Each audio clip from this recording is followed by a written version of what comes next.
Saya berkeyakinan Indonesia tidak hanya swasembada pangan, Indonesia akan menjadi lumbung pangan dunia. Guna mewujudkan swasembada pangan nasional, pada tahun 2025 Polri menargetkan penanaman jagung pada 1 juta hektar lahan dengan estimasi hasil panen mencapai 4 sampai dengan 10 juta ton.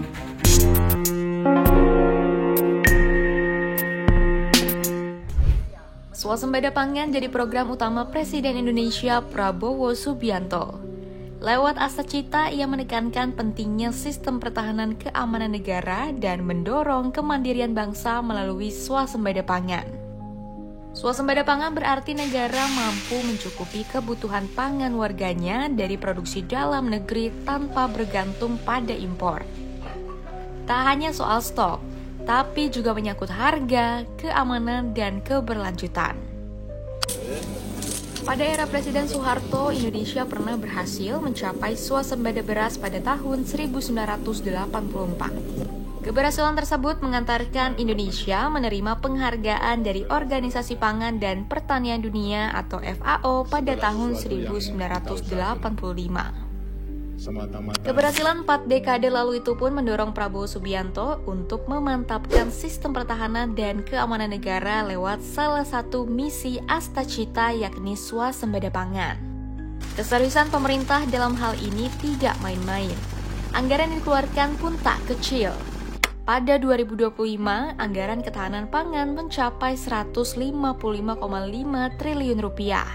Angka ini naik dibandingkan tahun sebelumnya senilai 144,3 triliun rupiah. Guru Besar IPB Dwi Andrea Santosa menegaskan bahwa ketahanan pangan sangat penting karena merupakan bagian dari kedaulatan negara. Banyak negara yang hancur dikarenakan tak bisa menjaga ketahanan pangan negaranya. Ya, sudah barang tentu amat sangat penting ya ketahanan pangan, karena apa? Kita semakin lama, kalau ketergantungan kita terhadap impor pangan semakin lama semakin membesar, sudah barang tentu ini akan sangat berisiko bagi Indonesia. Kita ingat banyak peristiwa di dunia, misalnya tahun 2011 ketika terjadi krisis pangan dunia, negara-negara di Afrika Utara dan Timur Tengah akhirnya runtuh kan, karena krisis pangan tersebut, karena harga pangan melonjak sangat tinggi. Dan itu yang menyebabkan yang disebut sebagai Arab Spring, yang beberapa negara di sana rezimnya runtuh karena itu.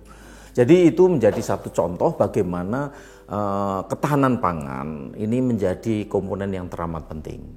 Bagaimana pemerintah bisa menyediakan pangan bagi masyarakatnya, bagi penduduknya yang cukup dengan harga yang terjangkau, ini menjadi salah satu hal yang penting. Pemerintah mengencarkan program ketahanan pangan untuk mengurangi ketergantungan pada impor beras, gandum, dan jagung. Targetnya, indeks ketahanan pangan nasional naik dari 76,2 pada 2024 menjadi 80,72 pada 2029. Menteri Pertanian dan Kapolri menjamin tahun 2026 Indonesia tidak impor lagi jagung. Saat ini Indonesia masih mengimpor jagung dari Argentina dan Brasil sebagai negara pemasok utama.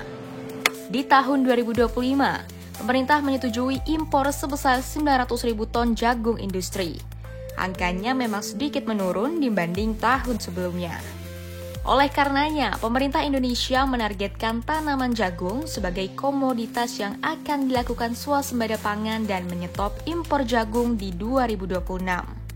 Semangat pemerintah untuk mencapai swasembada beberapa komoditas tersebut saya apresiasi. Dalam arti pemerintah perlu menggerakkan itu sehingga swasembada beberapa komoditas tersebut bisa tercapai. Kan ya, walaupun kita harus realistis, karena apa? Swasembada ini akan terkait dengan berbagai hal yang lain. Misalnya saja swasembada jagung.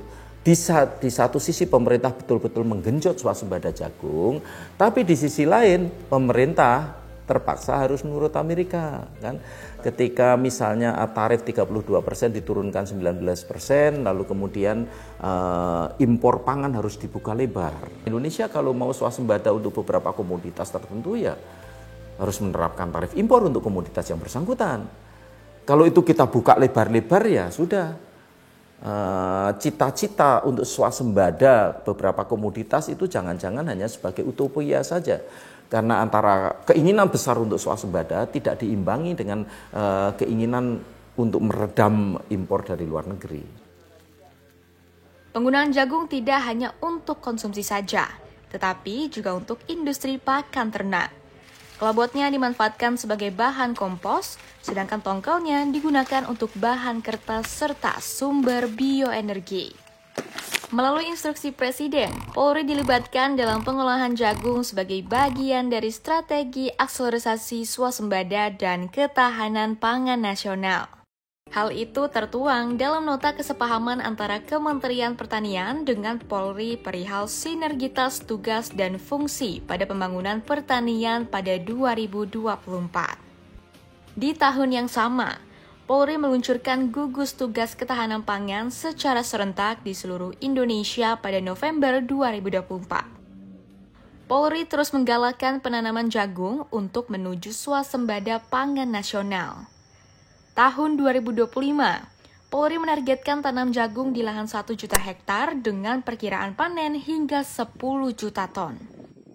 Dengan estimasi produksi antara 4 hingga 10 juta ton, program ini diharapkan mampu menopang kebutuhan pangan nasional. Dengan sumber lahan kombinasi dari lahan perhutanan sosial, tanah desa, dan lahan tidur. Hasilnya berprogres baik. Pada kuartal 1 2025, panen jagung yang dilaksanakan Polri di 16.000 lebih hektar lahan memproduksi 118.000 ton. Dan di kuartal 2, panen raya serentak di 344.000 hektar menghasilkan 1,78 hingga 2,54 juta ton. Penanaman jagung ini dilakukan di 19 provinsi di Indonesia dan termasuk Kalimantan Barat yang memiliki prospek baik khususnya di Kabupaten Bengkayang. Kabupaten Bengkayang menjadi pionir khususnya dalam ekspor jagung pakan ke negara tetangga Malaysia. Bengkayang memiliki prospek yang baik dalam melanjutkan tren ekspor jagung dan pemenuhan jagung pakan dalam negeri di Indonesia.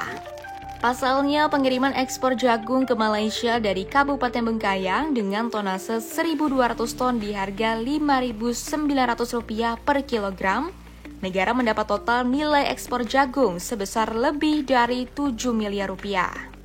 Dengan total luasan lahan 995 hektar yang dikelola oleh Polres Bengkayang bersama para petani dari Maret hingga Agustus, sebanyak 524 hektar atau setengah dari total lahan yang sudah dipanen, dengan total panen 1.769 ton. Produksi jagung di Kabupaten Bengkayang yang sebelumnya hanya rata-rata 4 ton per hektar kini meningkat menjadi 9,3 ton per hektar dengan bantuan Polres Bengkayang.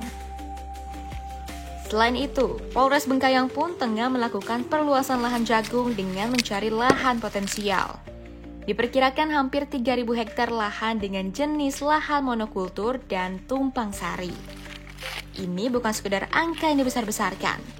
Capaian ini sejalan dengan ungkapan para petani yang berkolaborasi dengan Polri dalam membantu meningkatkan produktivitas dan memperluas areal tanam jagung.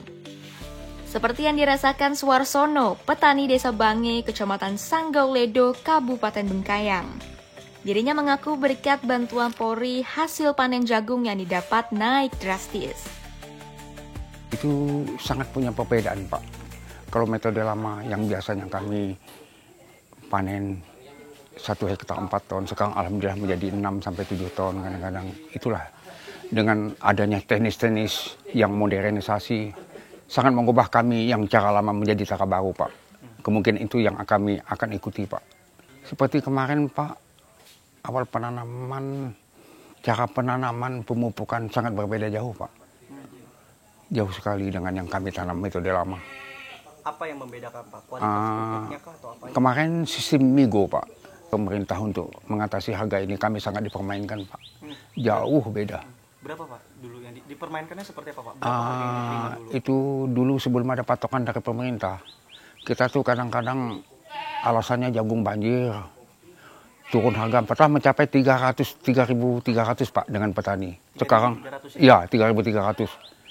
Alasan jagung banjir, jagung apa. Setelah campur tangan pemerintah di program ini udah 5.500 Pak ke atas. Itu alhamdulillah. Suarsono tidak sendiri. Asin, petani dari Sanggau Ledo, Kabupaten Bengkayang pun merasakan hal yang sama. Bimbingan dan kerjasama teknis bersama Polres Bengkayang membuat hasil panen yang didapat olehnya naik. Sama sekali masalah biaya, pupuk, racun rumput, dan lain sebagainya. 1 hektar tuh paling tinggi itu 2 ton. Ya kadang-kadang 1 ton. Tapi dengan adanya program polisi, saya nanam jagung ikut koperasi itu, ya sekarang bisa mencapai 7-8 ton 1 hektar. Ya sulitnya terutama sekali kita nanam sendiri itu kan serba kurang. Terutama kurang masalah pupuk, racun rumput, bibit dan lain sebagainya. Setelah dibantu sama polisi ini ya cukup lumayan, bisa juga kita menyekolahkan anak. Petani jagung sangat rentan dipermainkan harga pasar oleh para tengkulak. Hal itu membuat petani akhirnya merugi dan tidak dapat menutup biaya operasional. Dalam memecahkan masalah itu, Polri bersama stakeholder lainnya mengintervensi harga jagung pakan atau jagung pipilan kering. Lewat pemerintah yang menetapkan HPP jagung di tingkat petani sebesar Rp5.500 per kilogram. Kebijakan ini menjadi acuan Bulog untuk menyerap hasil panen dan memperkuat stok cadangan jagung pemerintah atau CJP. Untuk mencapai target 1 juta ton jagung terserap oleh Bulog, Polri melakukan pendampingan lewat pengamanan proses distribusi dari wilayah sentra produksi ke gudang Bulog serta memastikan tidak ada hambatan logistik yang merugikan petani maupun pelaku usaha. Tugas Polri ini menjadi penting untuk meningkatkan kesejahteraan petani dalam menjaga stabilitas harga jagung di pasaran.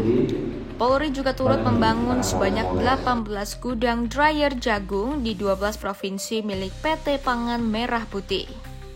Salah satunya berada di Kabupaten Bengkayang. Gudang dryer ini berguna untuk mengeringkan jagung dari petani dengan kadar air 27% menjadi 14% sesuai dengan standar industri. Tidak sampai di situ, untuk menjawab akses pupuk yang sulit dan hasil panen buruk, Polri lewat Polres Bengkayang pun membentuk Koperasi Teguh Sejahtera Bengkayang. Koperasi ini bertujuan untuk mendukung ketahanan pangan dengan menyediakan pupuk dan membantu memasarkan hasil panen menjadi lebih luas. Terkait stabilisasi harga, ini tentunya juga menjadi concern bagi Polres Bengkayang dengan Koperasi Teguh Sejahtera ini. Bagaimana harga yang ada supaya menstimulus petani untuk mendorong hasil panennya kepada koperasi dengan pembagian yaitu nanti bagi hasil 60-40, 60% untuk petani dan 40% untuk koperasi dengan catatan koperasi masyarakat menjadi bagian atau anggota daripada Koperasi Teguh Sejahtera Bengkayang ini, mulai dari awal tanam, kemudian juga perawatan, treatment, kemudian hingga sampai kepada panen. Ketika panen hasilnya dimasukkan ke koperasi kemudian dimasukkan juga ke gudang ataupun pabrik dryer kita untuk nanti dilempar ke Bulog yang saat ini sedang digalakkan untuk hasil panen jagung ini kita masukkan ke Bulog seperti itu. Kehadiran program ini tidak hanya menambah kuantitas hasil panen dan kesejahteraan petani, tetapi turut menurunkan angka kriminalitas di Kabupaten Bengkayang. Pasti ini sangat berkorelasi, Mas, dengan adanya masyarakat yang melakukan penanaman jagung mungkin sebelumnya tidak bekerja, kemudian kita beri edukasi, kita beri sosialisasi, kemudian mereka mau bercocok tanam jagung dan kemudian bekerja sama dengan koperasi, menjadi keanggotaan koperasi. Ini tentunya merangsang masyarakat sendiri untuk yang sebelumnya tidak bekerja menjadi bekerja dan dalam bekerjaannya itu mendapatkan keuntungan dari lahan yang mereka miliki. Dan didapati data, dianalisa dan evaluasi di Polda Kalbar untuk angka kejahatan di wilayah hukum Polres Bengkayang ini mengalami penurunan sebesar 27%. Dan ini akan kita tingkatkan terus. Dan kemudian untuk jangka panjangnya nanti tentunya dengan adanya stimulus-stimulus itu merangsang masyarakat untuk bekerja dan pastinya untuk jangka panjangnya untuk menurunkan angka kemiskinan di Kabupaten Bengkayang. Turut serta Polri dalam mendukung ketahanan pangan bukan sekedar program seremonial, melainkan wujud nyata sinergi aparat dan masyarakat untuk meningkatkan produksi pangan, mengurangi ketergantungan impor dan mewujudkan kedaulatan pangan nasional seperti Astacita Prabowo Subianto. Harapannya, langkah ini dapat memastikan hasil panen terserap dengan harga yang layak, serta membawa kesejahteraan bagi petani hingga mampu mengubah garis tangan hidup anaknya. Serba susah sih kalau kita bilang. Tapi sekarang ya termasuk cukup lumayan, mampu juga beli motor roda 2, bisa nyekolah anak di Jawa. Bahkan dah selesai ada yang kerja di Puskesmas. Saya sudah 32 tahun, alhamdulillah. Anak-anak bisa selesai semua sekolah. Jadi kebutuhan-kebutuhan di rumah tangga bisa terpenuhi.